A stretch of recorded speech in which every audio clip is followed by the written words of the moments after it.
बेटा photo copy हो जाएगी।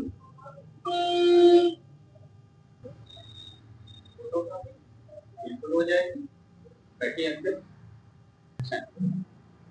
जरा कर देना और थोड़ा जल्दी करना, इसे आज ही जमा करना।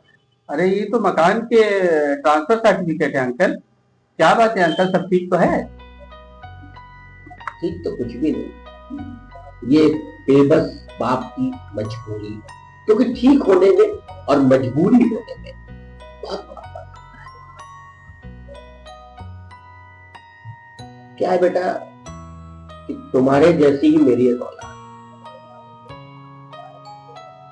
सिर्फ उसके लिए करना पड़ेगा। अंकल इतने साल का घर यूं ही दे देंगे? यूं ही नहीं दे रहा हूं बेटा, यूं ही नहीं दे रहा।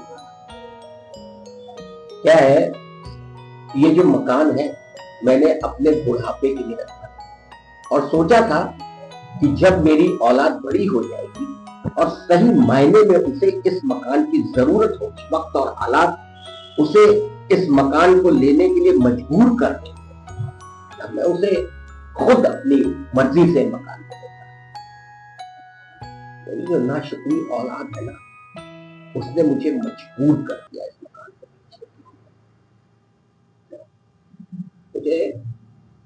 मुझे आज भी याद है जब मेरा बेटा छोटा था ना, वो अक्सर बीमार हो जाएगा। पूरी रात में उसे अपने सीने से लगा के रखता, पर मुझे नहीं मालूम था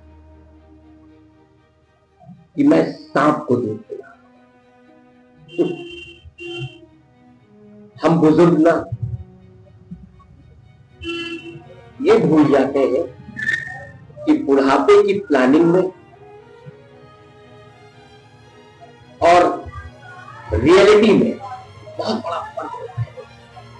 और देखो आज वही फर्क साफ साफ सामने दिखा। इतना ही नहीं दिखता, मेरा ये जो मकान के कागजात है जिसे तुम देख रहे हो, इस मकान के कागजात पे मेरी उसी नाशुक्रे बेटे की खुशी है, उसकी पहली चाल, उसकी पहली नौकरी और उसकी कमाई का भी जिक्र है। और तुम्हें मालूम, ये मकान गवाह है मेरे बेटे की खुशी, उसकी पहली चाल का, उसकी नौकरी का पहले दिन का, सब गाया है। क्योंकि अब शायद ये ख्वाब बन के ही रह जाए। अंकल कभी आपने सोचा नहीं कि मना कर दें इसको? आप क्यों घबराते हैं? बेटा घबराते नहीं, तुम्हारे भी बाप होंगे। अगर कोई भी इंसान इस जमीन पे आया है तो उसका कोई ना कोई बाप जरूर होगा। और ये मुझ अकेले बाप की कहानी नहीं है, ये हर उस बेबस बाप की लाचारी की कहानी है। वो कुछ कहता नहीं है, बस औलाद के सामने खामोश नहीं बोलता। बाबा आपका ये बेटा आपके साथ है, आप परेशान मत, मैं आपके साथ।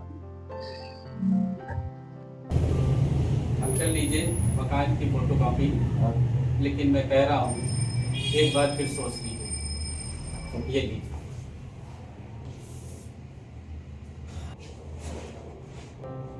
सोच रहा हूँ अपनी आंखों के सामने अपनी मेहनत की पूंजी को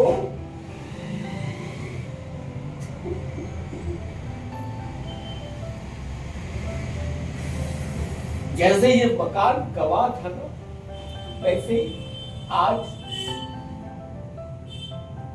ये आखिरी दस्तखत गवाह है एक बेबस बाप की लाचारी।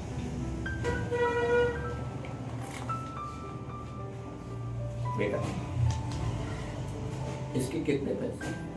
नहीं अंकल, पैसे रहने दो। नहीं बेटा, घोड़ा अगर घास से यारी करेगा तो आखिर खाएगा।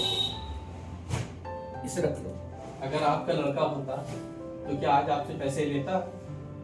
समझ लीजिए मैं आपका एक लड़का हूँ, इसे रख लीजिए अंकल। अच्छे से ध्यान रखना कि आज जो मेरे बेटे ने मेरे साथ किया है ना, कभी अपने बाप के साथ मत करना, वरना शायद तुम्हारा बाप भी मेरी तरह कहीं बैठ के